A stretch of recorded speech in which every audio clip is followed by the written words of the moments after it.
Yoga will heal your trauma. So does breathing. So does hypnotherapy. That has been the recipe that I used in the past years. There's psychotherapy as well. So, yeah, there's four things: psychotherapy, hypnotherapy, yoga, and breathing.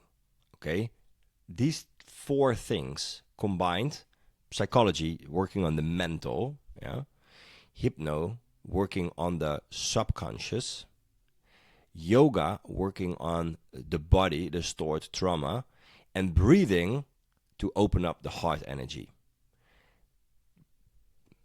This combination of tools has made me in the last year or so to go through such a tremendous journey of spiritual growth, but growth on all levels, that I just cannot comprehend the power of these tools.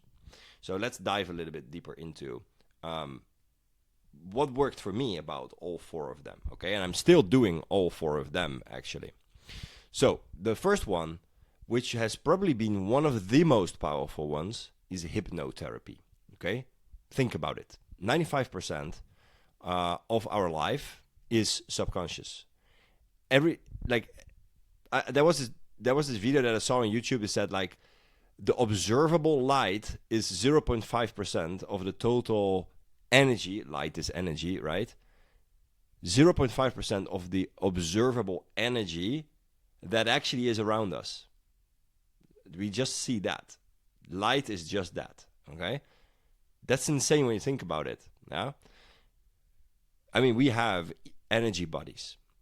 There's a fifth thing, actually, I did, pranic healing. So energy healing, okay? We have energy body. It's already proven. Like, it's not even pseudoscience or something. We have an energy body. But let's first go with hypnotherapy. Subconscious, right? We don't know what we don't know. That's like the key of subconscious. And if we don't know what we don't know, then the subconscious has free roam to do whatever it wants to do. You know, it influences our decisions. It influences our moods. It influences our levels of success. It all sits in the subconscious. So what I did is like for a year with a hypno coach, Andreas, he's like in Lithuania here. We went through in hypnosis, we went into the subconscious. So it's a visualization exercise, and the craziest things are coming up there, like entities, reptiles. I had owls, I had wizards, I had trolls, I have you name it. I had past life regression. I went to previous lives and fully, vividly experienced those situations. And every time it reveals a lesson. It reveals something we believe about ourselves. It reveals something that we didn't know about ourselves. You know, I uncovered tons of shit that I could never have fathomed that have happened to me, but it did. And knowing that is such a relief. It's such a release of energy that you gain back in day-to-day life. So it is not a matter now to try to build a case for whether or not what we see is real. You know, I always say like this: if the things that you see on hypnotherapy are real, then we live in a tremendously fascinating universe. Okay? If the things that you see in hypnotherapy are created by our subconscious, then we live in a in like an incredibly fascinating universe, right? Whatever it is, whatever you believe, it's really happened or it didn't really happen, it's just produced so that we can get the lesson out. It is fascinating, okay? So I got in touch with my real masculinity after doing hypnotherapy. Like, I think that's where I let go of sort of the boyish aspects that I still had, being plus 40, vulnerably, totally okay telling you that I still had some boyish aspects to my nature. I lost it on that. Let's say I didn't lose it. I thanked it for helping me, and I let it go, and I'm on my own right now. I don't need your help anymore. The little kid that was in me, okay? That's the first one, hypnotherapy. Incredibly powerful. Second, psychotherapy, okay? The psyche, right? The psyche, the mental, this is also where the ego sits. Intellectualizing the challenges of life, meaning being able to express in words what you're feeling inside, builds mind-heart connection, okay? It's like the mind finally gets to put in words the energies we feel in the body, because an emotion is just an energy, right? It's the energy traveling through us, and it usually has a message. Why people get depressed, why people even sometimes suicide themselves, because it stays all inside. But intellectualizing it and expressing it allows for release, okay? Release of that what's holding us back. So psychotherapy is not to be discredited, but psychotherapy alone, I believe, is not enough, okay? You need to work also on the subconscious, and you need to work on the heart. Next step, I work with a somatic breathing coach, okay? I will put the link also under the video. Great guy, he works from Australia. And somatic breathing is an ancient technology, guys. This is ancient bodily wisdom. Shiva, one of the Hinduistic main characters, main gods, it's actually Shivaic breathing, if that's the right term. Somatic breathing, okay? It's a breathing technique that is guided, and it is to open up heart energy. And it freaking works. Like, every time I do this breathing session, I go through a spectrum of emotions. I feel anxiety, fear, anger, you name it. It all comes loose because it's stored in the body. And by pulling away this barrier through breathing, open up the heart, and it just comes out, and the body starts tremoring, and the body starts shaking. And it's an immense release of energy. And it's usually a few days after those sessions, I'm kind of tired in a way. Mood shifts also, because it's just a recalibration of your whole system. So I'm doing that, somatic breathing. And the fourth is, what was the fourth? Okay, I had psychotherapy, I had hypnotherapy, somatic breathing, and then there's a fourth one.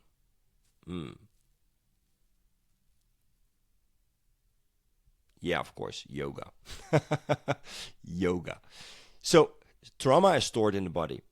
I read 2 books on that recently. Last month I read 2 books that's called The Body Keeps the Score, Bessel van der Kolk, and Waking the Tiger by Peter Levine.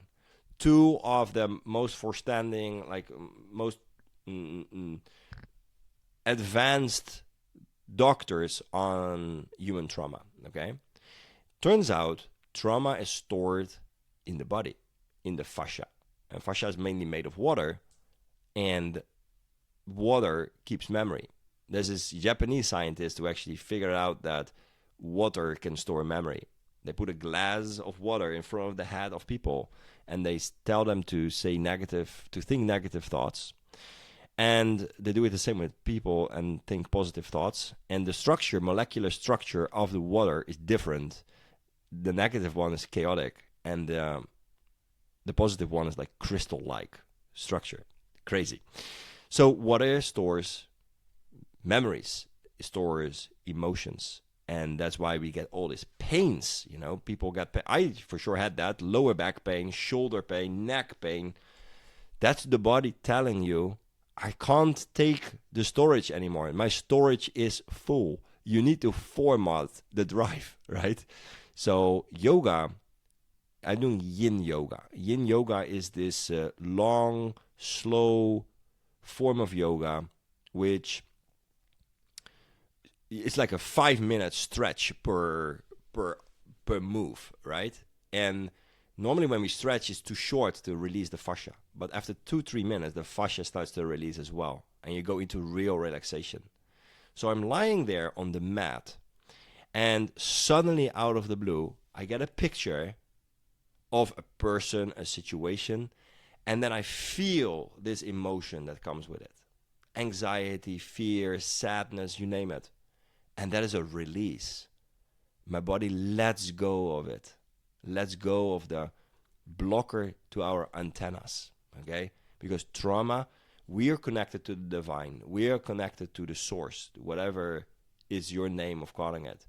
But trauma is the aluminum foil that you put over your antenna, and therefore you're not having any reception. And that's when people start taking drugs, becoming alcoholic, just to numb the pain of being disconnected and having to deal with all this stored trauma. So trauma work for me has been transformational. Even wouldn't describe how immensely powerful it is. And I'm just very early in my journey there. You know, I was asleep for most of my life. Started to slightly wake up when I was like 35-ish. And it's been a journey of waking the last decade. And I'm very humble to how much I still need to, want to, and will get to experience and learn, because it's an ever ongoing journey. But if you are experiencing these pains, mood swings, and, you know, just not feeling in tune with yourself, which I experienced for a long time, it's trauma work which will get the thing done. And there's one final thing that I mentioned about pranic healing. I went also outside of my comfort zone with that one, because pranic healing was something that my mind would reject. Let's say it so. My mind would say, there's no way this is gonna work, you know. But my heart said, give it a try. In a previous video, I spoke about hard decisions.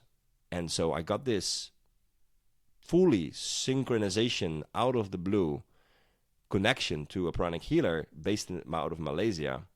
And I got on a phone call with her, on a video call, and I just, you know, she told me, I will, from Malaysia, heal you and your family members and align your chakras and clean your chakras who get cluttered with negative energy when we go about in daily life.